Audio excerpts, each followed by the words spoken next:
Beautiful, and welcome back. As I see everyone is coming back into the room, I hope you enjoyed our last presentation. We got a fantastic one coming up right now with Chakana Copper. David Kelley, I appreciate you being here as well today and going through this in detail, all the different elements of your company. But really quickly, just as I'm saying at the beginning of all of our webinars, please, we'd love to hear from you in the chat rooms. Feel free to talk with one another. Let us know if are you an investor in Chakana already, or maybe this is the first time you've ever heard of them. We'd love to hear and see your comments there. And then over in the Q&A function, this is where you're going to be putting your questions. If you have any questions for David, just make sure that either right now, if you have it, or if it's throughout the presentation, throw them into there. We'll turn to them after he's finished going through his presentation in full. We'll turn over to the questions. We'll go through as many as we can before this webinar ends. So we'd love to see those questions. I'm sure David would love to answer your questions. And then lastly, I'm going to be sharing right now the Chakana presentation. If you look in the handout section, you can now download that on your device so that you can follow along with that, but also have it for yourself as well. So without further ado, David, I'll hand it over to yourself, and you just call me back on when we're ready to go over the question and answer period. Sounds good. Thank you so much, Brandon, and thanks for having us back. It's a pleasure to be here. It's really an exciting time to be following the Chakana story and what we're doing at our Soledad project. This is a discovery story. So for investors and people that are following along, you can really participate directly in how a discovery evolves. It's been an exciting start. When we started drilling in 2017 and 18, we had a bit of a delay with permits, and we've gotten that behind us now. And obviously, we're dealing with COVID-19 as everyone in the world is having to adjust and deal with that. But in spite of that, we started up a 15,000 meter drill program in August, and so we're just starting to see the results come out from that work, and the results will be consistent and steady for the next several months now. But it is an evolving discovery, and it'll unfold as we continue to drill. Really, discoveries evolve through drilling, and that's what we've been really aggressive with. I will be making a number of forward-looking statements, so I just caution you on that. Just to start with, I always like to remind people that, with regards to making an investment, in my view, there's really four critical things. You have to invest in a company that has a very strong management team and a team that has a successful track record. And I will talk about our management team in a little bit more detail. We certainly bring a very strong, capable management team in all aspects of the mining industry, but in particular in exploration, with 3 of the 5 board members being geologists. We have a very strong capital structure. It's another critical aspect of being a successful junior company. We have a number of institutional investors, U.S. Global, Sprott Asset Management, Osisco, Rick Rule recently invested in the company. And then, of course, we have a we're very fortunate to have a cornerstone investor in Gold Fields, the 7th largest gold producer in the world. So when you look at the quality of our capital structure, our share structure, and the shareholders that we have, it gives you some comfort that they also approve of the management team and the exploration that we're doing. The next critical thing is, where are you located? And the world's a finite place. There's only a certain number of places you can go. But in my view, it's really critical to go to a place where they have a really solid mining law, and where they have a history of investment in mining, and mining is part of the culture. And of course, you have to have the geology to go with that. And I'll talk a little bit about that in a future slide. And then, of course, you have to have an asset that's of merit. And our project is spectacular in my view. I've been exploring for over 35 years now, and this is probably one of the best early stage exploration discovery projects I've ever worked on. It's high grade copper, gold, and silver. I'll talk about the deposit style as we go through the presentation, but having high grade is really important. It helps you weather the cycles of the commodity prices fluctuations as they go up and down. If you have high grade, you can weather the downturn, and you can absolutely kill it in the upswing. So it's great to see high metal prices, but if you have high grade, you're not so you're not so focused on that. You're focused on optimizing your production and seeing the profitability come through the high margin between your mining costs and your commodity prices. We are in the middle of a very aggressive 15,000 meter drill program, as I was telling you, and I'll take you through that. And this project is really well positioned to be a producing asset for this looming global copper shortage, and I'll talk a little bit about that too. So these are some of the critical aspects I think investors should take in mind when considering investing in a junior company. This is our share structure. We're just over 93 million shares outstanding. We have a market cap right in the 50 to 60 million dollar range Canadian, and you can see our chart there. And we were like many other companies were hammered during the COVID-19, the onset of COVID-19, but it's recovered nicely. I still think we're way undervalued, especially when you look at the fact that we're in the middle of a discovery. Goldfields invested last year at 51 cents, and we're trading, just above that. So it's a perfect opportunity for somebody to come in and invest alongside with a very strong institutional and cornerstone investor like Goldfields, and participate in this discovery. And if you're considering, should you invest in base metals like copper, or should you invest in precious metals like gold and silver, this is a great investment for you because it covers all three. And I'll talk about the high grades that we have in all three metals. It's quite a unique opportunity.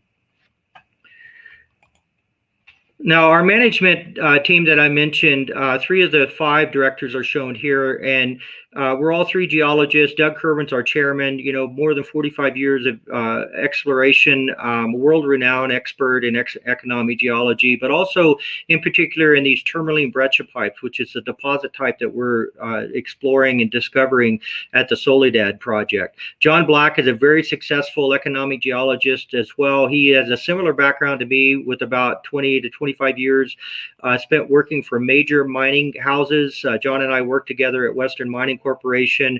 John then split off and started running junior companies, and he started with Antares. They made a very important copper discovery in southern Peru, which they were able to monetize on the order of about $650 million. So not only do we have the discovery capability, but we also have the divestment experience in the company, which is, really falls into the strategy of what Chakana is about. We want to take this asset, de-risk it, take it to the point that it's ready to develop it, and then sell this asset to a developer.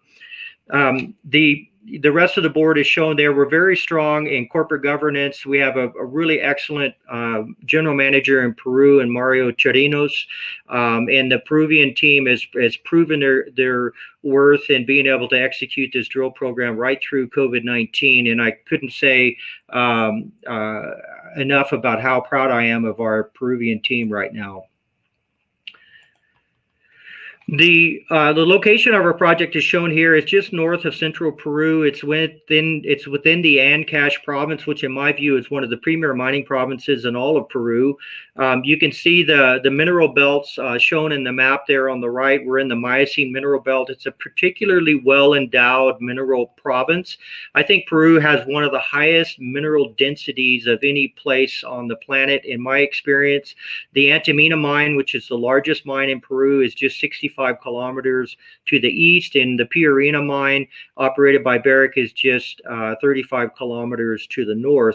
Within this area that we're located in the Ancash province, we're in the Ayha-Tikapampa mining district. It's an active district with 4 active mines and local processing plants. So the infrastructure in this part of Peru is really second to none, and it really benefits from all the prior development that's taken place at Antamina and Pierina and some of the other operations in the area.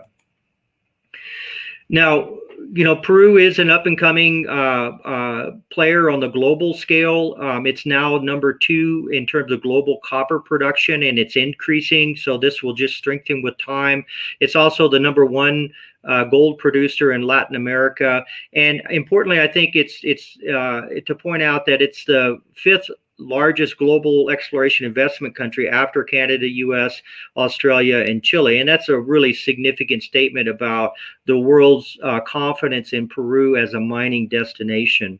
One of the reasons people like Peru and like operating in Peru is that the operating costs are generally lower. You can see the operating costs for Peru there on the left chart, and on the right is the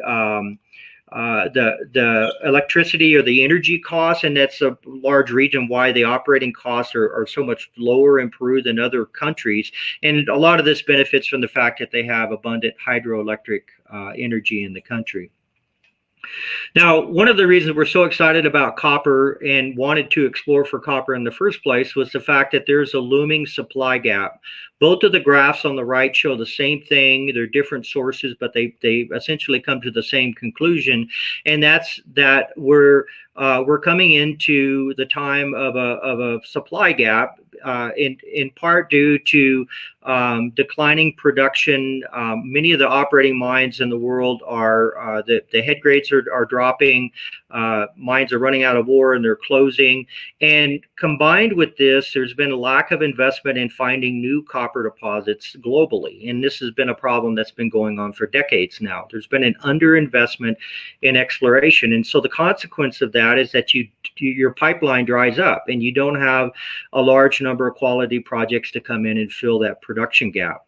At the same time, demand is increasing, and the graphs on the right show you the increasing demand independent or even without consideration of the future expansion of green energy systems and clean energy, right? So if we do move to abundant use of electric vehicles, that's only going to increase the demand on copper even more. So we think copper is particularly well positioned for the future growth.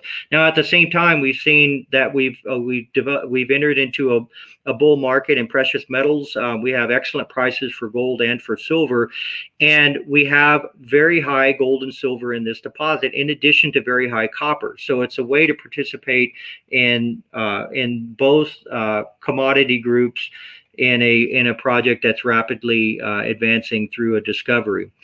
COVID-19 has had a profound impact on Peru and on all of the mining industry in Peru.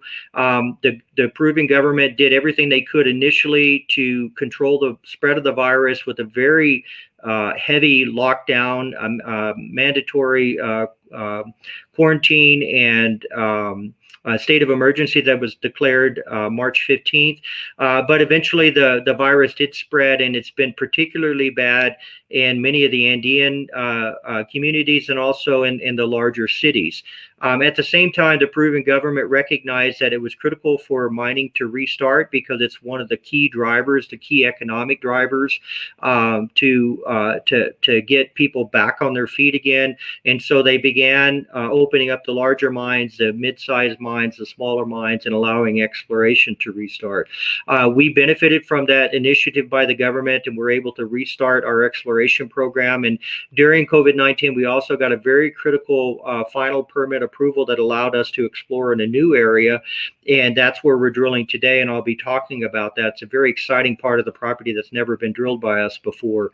In restarting the program, we obviously knew that the communities needed our support. We partnered with Goldfields and donated a large number of COVID-19 test kits to the local communities. We've also been donating supplies, medical equipment, basic staples to local families and groups in need within our immediate influence of our project. And this has certainly been appreciated by the communities. And of course, we appreciate their support because a lot of the employment on our team comes from these local communities. The Soledad property position is shown on the map on the right. The property that we control, the mineral rights that we control, are shown by the black outline. It's just over 3,000 hectares, and all of the deposits that host the gold, copper, and silver are shown by the symbols within this map. The circles represent confirmed Breccia pipes. These are vertically extensive Breccia systems. I'll talk in more detail about that, but essentially you can think of all the symbols representing where the mineral endowment is. It's a very large area. It's got a footprint of about 4 kilometers, kind of in a north-south direction, and about 3 kilometers in an east-west direction. That's the footprint of the mineral system. There's a intrusive system at depth driving these Breccia pipes, and we expect to find more of these tourmaline breccias as we continue to drill within that 4 by 3 kilometer footprint. The colors in that map represent the different agreements that constitute the Soledad project for us. They're option agreements. We're well on our way to advancing the execution of these option agreements through the exploration that we've done. We're now currently drilling in that pink area. That's the area where we were delayed in getting the permit, but that's now behind us, and we're quickly advancing this 15,000 meter drill program in the area that I'll talk about. I'll cover some of the grades in a little bit to give you some feel for the high grade nature of some of these deposits that I was talking about. But first, let's just take a look at the north half of the property. So this is just looking on the north side where we've done all of our drilling to date. The red circles are Breccia pipes that we've already done at least some scout drilling on. Some of the Breccia pipes have been extensively drilled to the point that we will be able to include that drilling into the initial resource that we have planned for the end of Q1 in 2021. The green areas represent, or the green circles represent, the current focus of this 15,000 meter drill program. We drilled a number of holes at Paloma East. I'll be talking about some of those results today. The drill rig is now turning at Paloma West. We've completed 10 drill holes there. We have a few more drill holes to complete at Paloma West, and then we'll be moving down to the area called HBC, which stands for the Huancarama Breccia complex. And I have a couple of slides that talk about that drilling. But we've been very aggressive with the drilling on this program, and it's been really the success of this discovery is coming down to our being aggressive with the drill bit. On the right, you'll notice there's a lead zinc silver mine. It's operated by Lincuna. It's immediately adjacent to our property boundary, and there are 4 operating mines in the district and 2 processing plants. So again, this really speaks to the fact that this is an advanced discovery in an active mining area. And these are the kind of projects that can be fast-tracked, the kind of projects that can take advantage of the looming supply gap in copper, and that can get production happening sooner rather than later. The grades of each Breccia pipe are different. That's something we've learned through our drilling. There's zonation and variation within each Breccia pipe and between each Breccia pipe. And you can see some are very, very high grade. Breccia 1, if you put all of the mineralized intercepts from Breccia 1 together, it averages just under 3% copper equivalent. So that's taking into account the copper, the gold, and the silver. And you can see the copper grades are generally around 1%.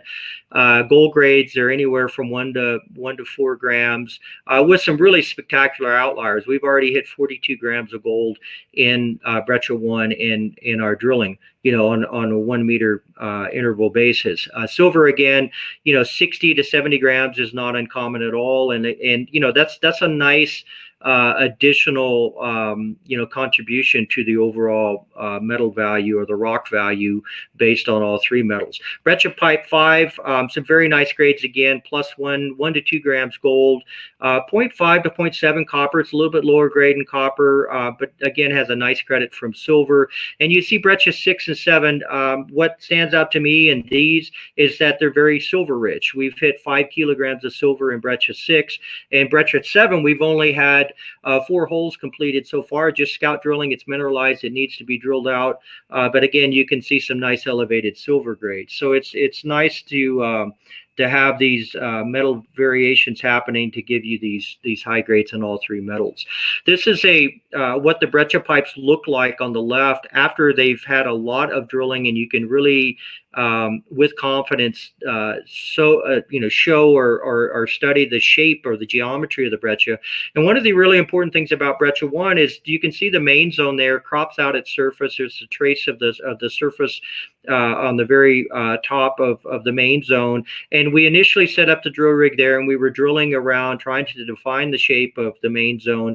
And we drilled the hole out to the north, and we clipped the very top of what we now call the north zone. It was completely blind discovery. It's a Breccia pipe that sits beneath the surface at about 125 meters, and that's huge for the upside potential of the project. If you find a blind pipe just simply serendipitously by drilling, you can imagine the potential for finding other blind pipes on the property. So we expect that this will be a common feature as we continue our exploration. It's nice to have mineralization close together, and it increases the volume considerably having two Breccia pipes side by side. We've also proven in our drilling that the Breccia pipes generally get bigger at depth. This is a function of how they form, and we've seen this in multiple Breccia pipes now, and it's another aspect of the upside potential. As you get deeper, the Breccia pipes get bigger. On the right are some spectacular examples of the mineralization. The gold color metallic mineral is chalcopyrite. It's the primary mineral that hosts our copper mineralization. It's the dominant mineral that produces the world's copper supply.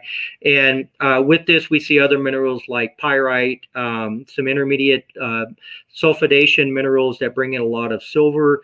And we see gold occurring as free gold. It's blebs in pyrite, or it's a late free gold event that transects or cuts across all the prior sulfide phases.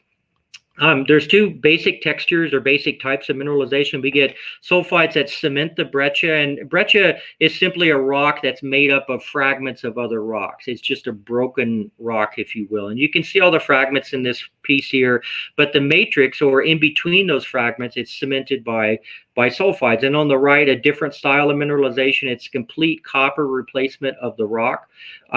Very high grade and very impressive. So two different styles of mineralization to chase. We're currently drilling in this Paloma target area. We started with Paloma East, so we've had some very exciting results from the Paloma East drilling. Paloma West is another Breccia pipe. It's about 150 meters off to the southwest. And in between the two Breccia pipes, there's very little exposure. It's covered up by soil and vegetation and colluvium, which is just gravity transported soil that's moved down slope. But where we do have outcrops, the geologists have sampled the exposures, and you can see abundant gold enrichment and at the Breccia pipes, and in between everything that's a magenta, or the hot colors are, the red and magenta are greater than 0.5 grams per ton gold, all the way up to 7.79 grams per ton. So very strong gold signature in surface at rocks that bodes well for drilling. We know that when we have this type of surface enrichment of gold, that we often get very good grades at depth.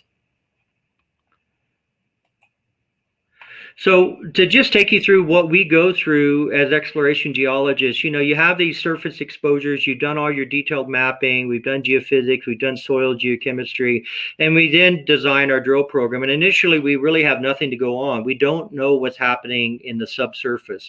We can take the surface outcrop and we can project that to depth, which is generally what we do.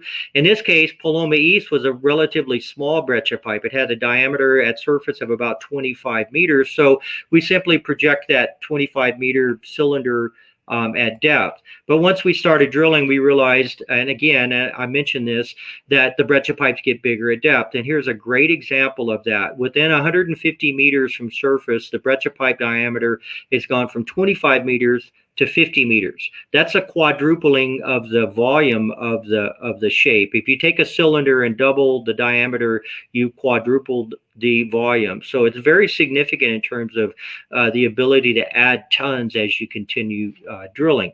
So that's a great thing to see, the Breccia pipe getting bigger at depth. These are the grades from the initial 3 drill holes that we put out just recently. We will be having more results published soon. But you can see there's it's obviously the Breccia pipes are mineralized. I'll point out hole 135, which had 172 meters of 0.31 gold, 0.34 copper, and 13 grams silver from surface. So we have long runs of good grade mineralization starting right at surface. You couldn't ask for a better situation.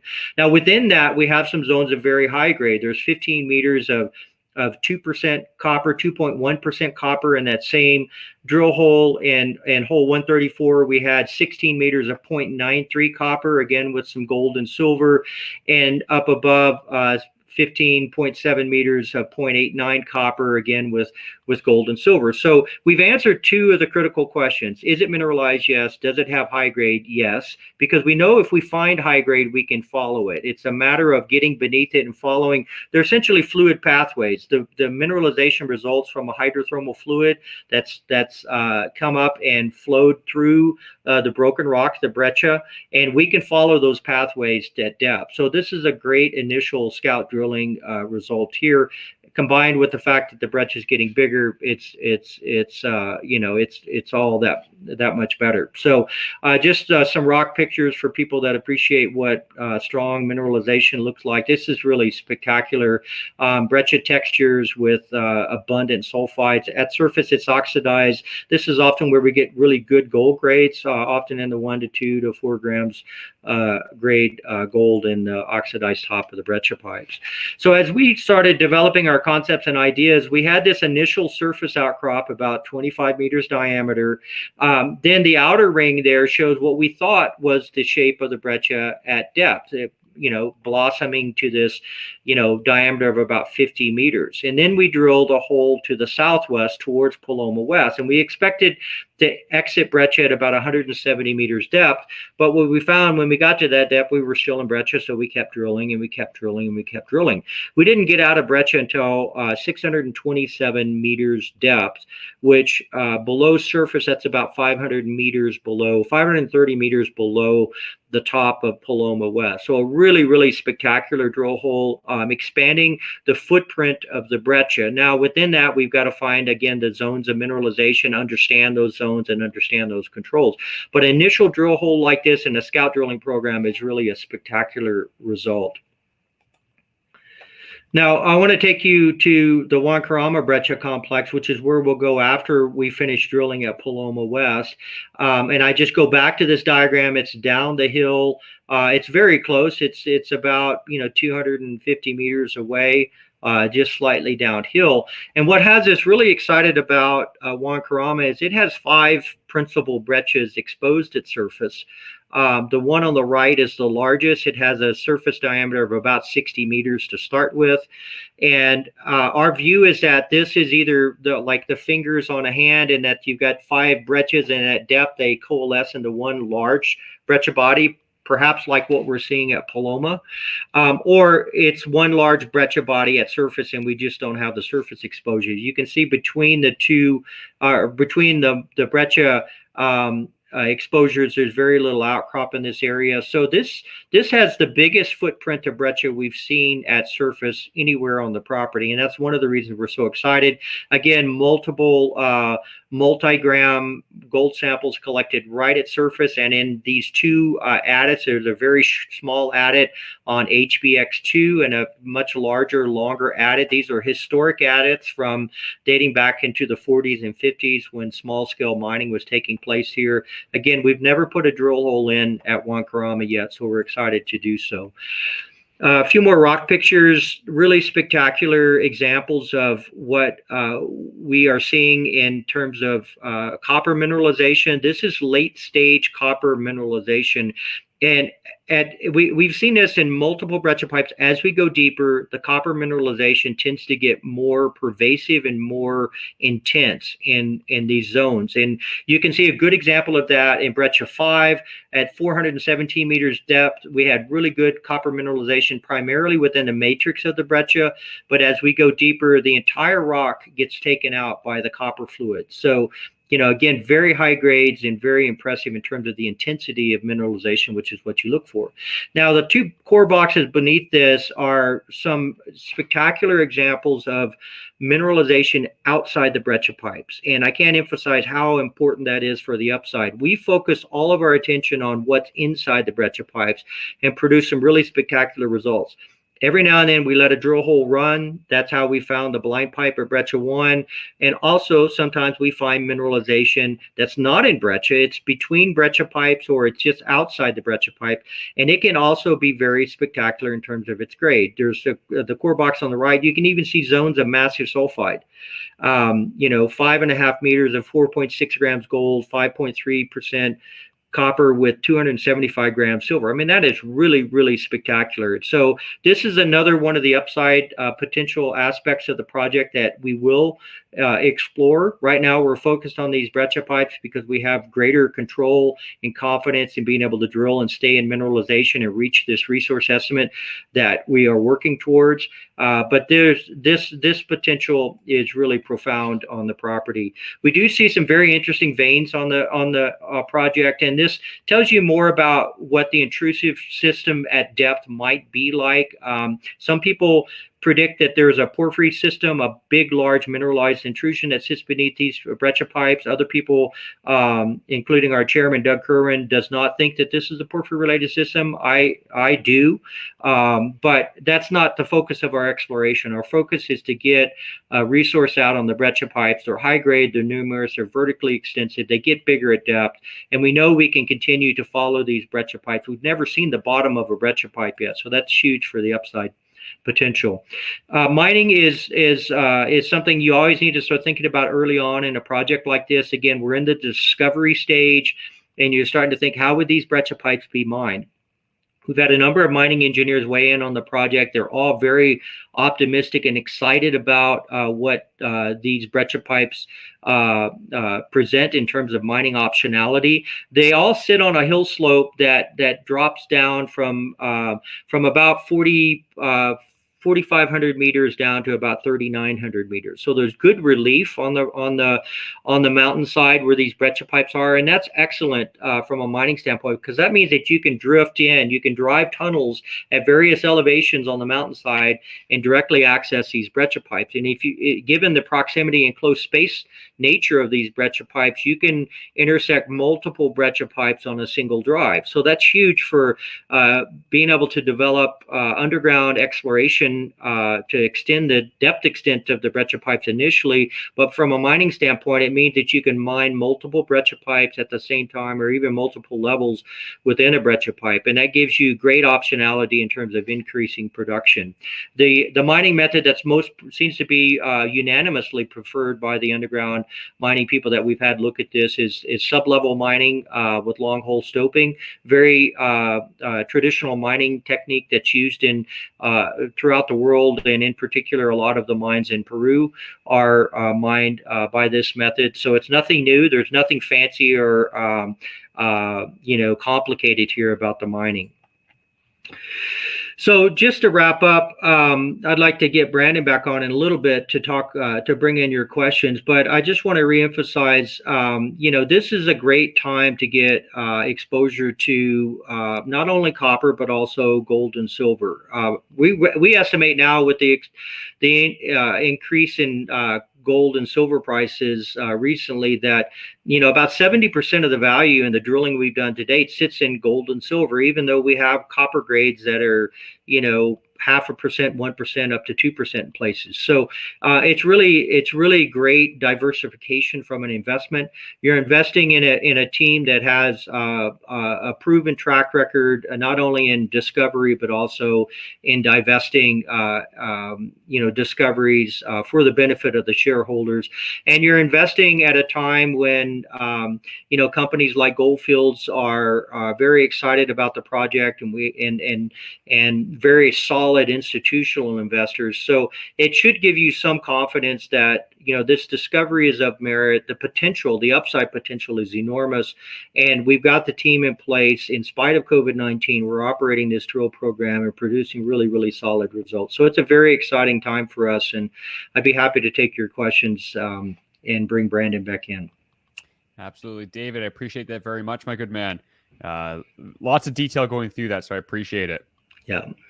We'll get into some questions here. We've got about 6 or 7 questions that have come in. For those who are still watching, maybe you've got them. Maybe some of the questions that you'll hear asked will spark other questions as well. Now's the time. David's here for the next 20 minutes or so to answer some questions. So if you have any, please, we'd love to hear from you. The first question here is, how difficult will it be to mine this unusual deposit? Yeah, I just hopefully covered that. That question probably came in before I got to that last slide. But the mineability of these Breccia pipes is very straightforward. The mining engineers they're more excited than we are about this project. I mean, their attitude is just get your exploration get the resource, just get out of the way. So we want to mine this thing. I mean, it's one of those projects that actually presents itself to early mining. You potentially could come in and develop a few of the Breccia pipes and get mining started while you're continuing exploration and taking the depth extent down and testing new targets. I didn't mention that we have 92 targets on this project. I mean, it's one of the best endowed project I've ever worked on in terms of that aspect of it, the targets. But long hole stoping and sublevel mining is a traditional, straightforward technique. These Breccia pipes are close together. The size of the Breccia pipes are plenty adequate for this mining technique. So that aspect of the project is, it seems to be really well founded in just using good old traditional mining techniques. Yeah, absolutely. Well, this next question is more about the share price. I know for all companies, if you're ever in any type of exploration or mining company, you'll always see ups and downs. Truly, in any public company, you'll always see that. But recently, you've had, in the last few weeks, you've had a pullback in your share price. And this investor is asking, what is the cause that you may believe is the cause for the lower share price, particularly in the last few weeks? Yeah, that's a good question. I'm trying to figure that out myself. I mean, there's a number of potential causes. I mean, one, we have our elections coming up in just 3 weeks. So, and the U.S. has become the world stage of political theater, if you want to put it that way. I think there's a lot of people that are nervous about the election results. There's been lots of turmoil in the U.S. So part of that, and part of it's probably just profit taking. If you saw during COVID-19, the onset of COVID-19, we hit 7.5 cents, and just a couple of months later, we hit 80 cents. So, there are some investors out there that hit a 10-bagger just by paying attention to what was happening with the chart. But there has been a bit of a pullback. I think people are anxious to see more results, and we will have more results coming out. But the one thing I like to point out is mining is a long-term industry, right? It takes new discoveries, years to go through the evaluation process to become a project that capital investment happens and a mine is built and production and that type of thing. And so you've got this longer term time frame, that's typical in mining. At the same time, you have this very short term investment environment that you're navigating, up and down fluctuation of metal prices, political events, pandemics, all of these other things. So there's a lot of different factors that go into something like that. I'm personally, I'm focused on the long term. I know we're going to produce good results. I know our targets are spectacular in terms of the potential. So I keep my head down and I encourage investors to come in and see the long-term potential. That's why Goldfields is here. That's why, Rick Rule came in. That's why a number of our institutional investors have invested. They see the long-term potential in this project. Yeah, and very well said, in my opinion. This next question here is from Richard. Although down recent weeks, the stock is up 2.5 times since you presented on another conference mid-June. I actually didn't read this before I asked the first one. Before mid-June, at which time you felt it was undervalued. Do you still feel it is undervalued? If you're not tied 1-to-1 with commodity prices, how do you explain this 4-month run-up? So a little bit of a nice extension to that previous question. Well, I think we started off, when we started drilling in 2017 and 18, we were producing some of the best drill results on the TSX. I mean, there's a group out there that acknowledges the top 3 drill intercepts on a weekly basis, and we were on the podium numerous times in the top 3, and we will do that again. But the share price, in my opinion, so we're kind of valued right now along with the other exploration companies. There are numerous exploration companies out there that have a market cap higher than ours that haven't even made a discovery yet. Okay, so that again, I look at it the other way. I say this is the time to jump in, because you can invest at almost the same price that Goldfields came in. It's higher now, but if we get a resource, that should be a huge catalyst. We're going to get a resource. I shouldn't say if. When we get a resource, that's going to give us a huge catalyst in the share price. Then we can draw a line in the sand and say, look, this is what we've got just to start with, right? This is just 4 or 5 or 6 Breccia pipes down to 350 meters. They're wide open at depth. We can extend those. We can bring in more Breccia pipes. We've got all of this upside potential to continue to explore. But here's a resource that just gives you some indication of what this could become, right, with continued exploration. So, I mean, that's going to be a huge catalyst right there. And then just look at what John Black did with Antares. He and his team successfully made that discovery. They had to wait. They went right through the global financial crisis. But eventually people recognized the value of what they had done, and they sold that company for $650 million. So everyone knows I'm real competitive with John. He's on our board. He's a great friend. But I would be happy if we sold Chakana Copper for $651 million, just a little bit above what John got. So, but that's the goal. The goal is to monetize this discovery after we've de-risked it, after we've shown the market and the industry what this can become, and it's going to be a lot higher than where it's at right now. So, absolutely, we are undervalued right now by any stretch of the imagination. Absolutely. So you just the price is right at him. You wanted to go $1 over his $1 above that, right? Yeah. Well, you mentioned resource numerous times, and one of the questions here, hard to answer, but maybe you can elaborate a little bit on it, is when will investors, or when will we see a 43-101 resource?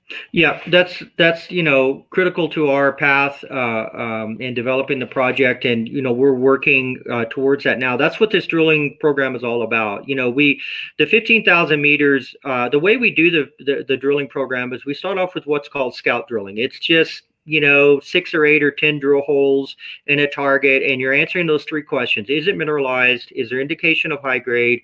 And do we have a general sense of the geometry? If we do, we can move on to the next target. Okay. And then, once you do that, you'll end up with a number of targets that have been drilled in this manner. You can rank them, and then you can decide where you're going to put your infill drilling, the really detailed high density drilling, relatively high density compared to exploration. And that's where the rest of the 15,000 meters will go, and 2 or 3 of these highly already proven mineralized breccia pipes that have good geometry aspects to it. And that information will go with the 35,000 meters that we already have, and that will constitute the first resource. Our goal for that first resource is by the end of March in 2021. And again, that assumes that we can continue through without any disruptions from COVID-19 or anything else with the drill program. And our goal for that resource is about 10 million tons of the kind of grades that we've been drilling. Okay, so Breccia Pipe 1 has a grade profile of around just under 3% copper equivalent. Breccia Pipe 5 is around 2% or just below that, still very good grade. So if we can bring in 10 million tons with those kind of grades, the market's going to pay attention. There's no doubt about it. I mean, the mining companies are paying attention to what we're doing, and I've talked about that before. We've had our door beat down by mining companies wanting to look at the project, wanting to get involved in it somehow, in some way. We were very compatible with Goldfields and their view of the project, and what they saw is not only what we were doing with the Breccia Pipes, but also the upside potential. So they've been a great partner for us. But we've attracted the attention not only of the big copper producers, but also the gold producers. So that's just, again, another statement of the potential and the success we've had on the project today. Yeah, absolutely. The next question we have here, I know you touched about COVID, but I can imagine we're going to see this question in every one of our webinars, and you probably get it every time you speak to an investor, is Peru has been hit very hard by COVID. How are you currently handling this? Well, in order to go back to work, our team got together with our drilling contractor, and our drilling contractor is working on several sites in Peru drilling. So that was really helpful for us because they were able to bring to us what other sites and other companies were doing. We spent several weeks putting together a work plan and the work protocols to incorporate COVID-19 safe working protocols and everything we do. The work, our accommodations, how we meet, how we communicate, how we conduct our work. And so far, so good. I mean, our team has done, again, when I say how proud I am of our team, it's not just that they're drilling these spectacular mineralized breccias, but it's also the fact that they're doing this during, one of the worst global pandemics, we've ever seen in our lifetime. So, they've done a great job. We are putting in a camp. Right now, we stay in the local town where we're welcomed, and we provide a lot of investment in the community through our staying in the town. But we're installing our own standalone camp on the project, and it's really out of concern for the communities too. We want them to stay healthy, and we want our people to stay healthy. We do rigorous testing before people go to the project, and then before they leave the project, to make sure that everyone working on the project is healthy and COVID-19 free. And we'll continue to do that. So when we move out of the town, the investment that we were making there, will be replaced with another form of investment. We have a very strong community program that includes investing in their needs and things that benefit the community, and that will continue, and that's always been a part of our program. So that's how we're dealing with it in the best way we can. Yeah, absolutely, and it'll always keep changing, but glad to hear that you're putting that effort into it. Yeah. The other element here, I shouldn't say element, but the next question here is asking, David, are you able to provide any guidance on when the company might be providing its next set of drill results or / assays? It'll be soon. I get asked that a lot, but I mean, we don't have a rigorous schedule, like it's going to be every 3 weeks on the Monday or whatever. It's variable. It depends on the turnaround time in the lab. The lab has been very good. I think I've mentioned this before. Laboratories are a critical part of what we do in mining and exploration, and we depend on them to produce quality results. And when you publish results, you've got to have confidence that those assay results are accurate, right? And so when I think about laboratories, first and foremost for me is quality. I want quality results that don't have to be rerun, that don't have to be repeated, that cast any kind of doubt on the results on your samples. And then second, I turnaround time is second for me. It's always nice to get your assay results fast, but for me, to get assay results fast that have problems and have to be rerun doesn't serve any purpose.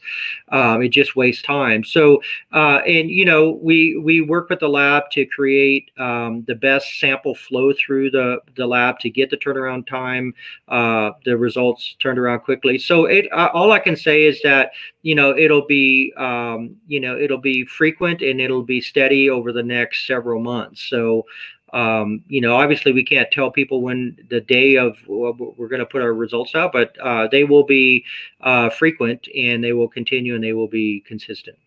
Yeah, absolutely. I feel like you'd get into a little bit of trouble if you started doing that. Sure. What the grades were and when they're coming out. Yeah. Yeah. The next the question here, I believe it's our last for today, is from Dave, and he asks, "What is the current cash on hand? How long will it last? And what is the current annualized G&A expense?" I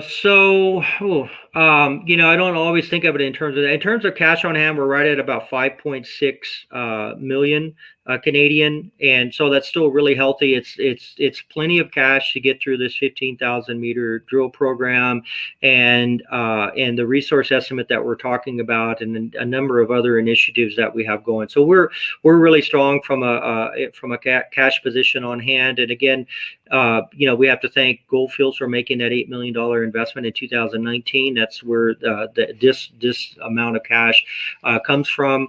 In terms of, I think more of it in terms of burn rate. Our burn rate when we're drilling, which is all inclusive of G&A, and I can answer that question in more detail offline. But our burn rate while we're drilling is around $750 a month. Okay, with a single drill rig. Obviously, if we add a second drill rig, that goes up. It doesn't, double. It's because of, a part of that is the G&A and just standard operational costs. But with one drill rig, we're at about $750 a month.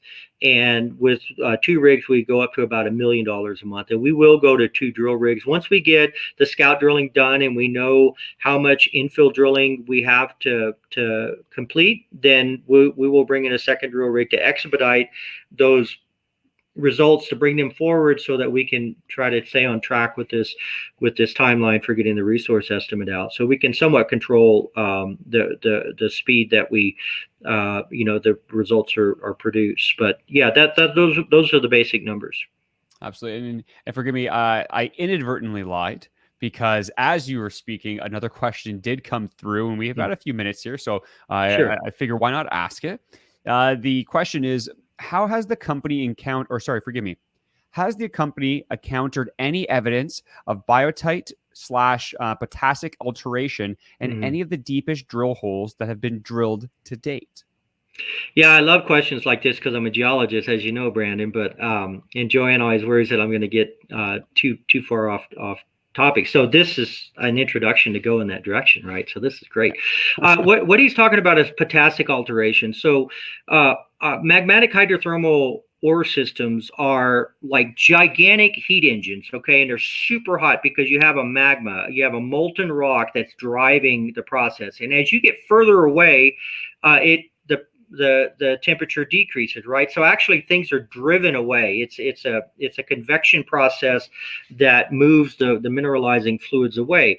And as those fluids move through the rock and that heat transmits itself through the rock, it alters the rock, okay? And the closer you are to the heat engine, you get a certain mineral assemblage, a group of minerals that are stable under those conditions, stable under very high temperature conditions. And as you move further away, you get another group of minerals that are stable at moderate temperature and then lower temperature.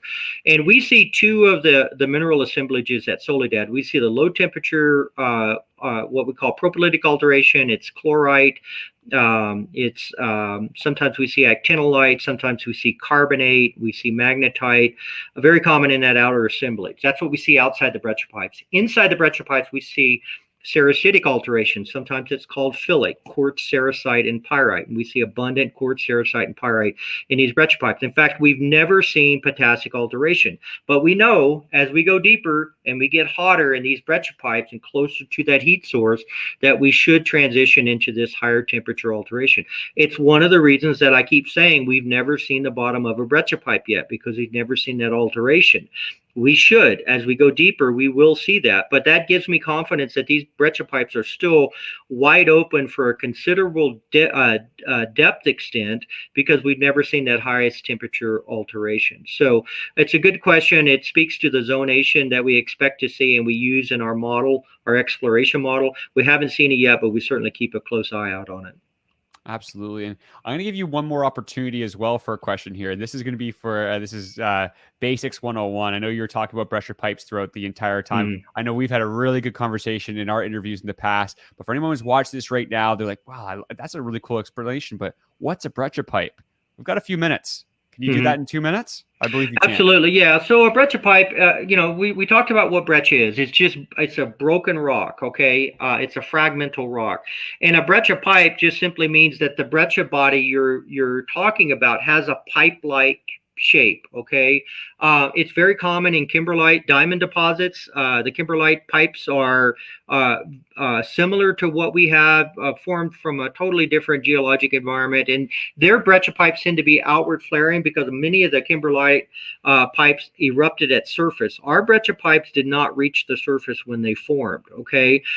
So our breccia pipes tend to have this, we call it an inverted carrot shape geometry, where the breccia pipe comes to a point, and we've seen that at surface. We've seen that in the blind and discovery of the blind pipe, and then they get bigger as you go down, and we think they continue to get bigger based on the shape of the intrusion at depth and what generated the brecciation. But basically, the breccia pipes form from super overpressurized volatile gases and fluids that accumulate in the top part of a crystallizing intrusion.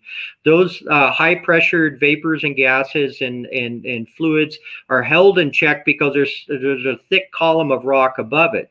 But in any mountain building chain, and the Andes is no different than any compressive tectonic margin, the mountain range is uplifting over time. So this whole entire region is uplifting, it's eroding. The amount of rock above that whole hyper pressurized zone is lessening, and at some point the pressure of the gases exceeds the overlying pressure, and it explodes. It's a catastrophic explosion.